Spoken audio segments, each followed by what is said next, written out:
In today's video, I'm going to show you how to enable motion and light sensors in Microsoft Edge in just a few quick steps. This is useful if a website needs sensor access to work properly, whether you're testing a web app, using a smart dashboard, or troubleshooting a site that depends on motion or light detection. If this video helps you, don't forget to hit the like button and subscribe for more simple tech tutorials. Alright, let's get started. First, open Microsoft Edge on your computer. Once the browser is open, look toward the top right corner and click the three-dot menu.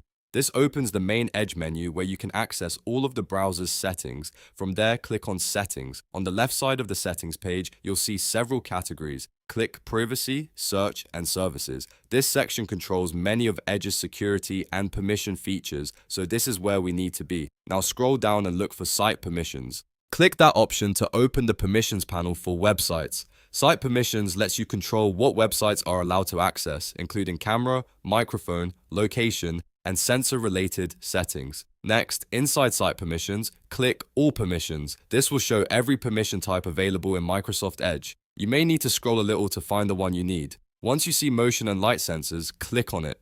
This is the setting that controls whether websites can use your device's motion and light sensor data. By default, this may be turned off depending on your browser settings or security preferences. To enable it, simply toggle the option to allowed or turn the switch on.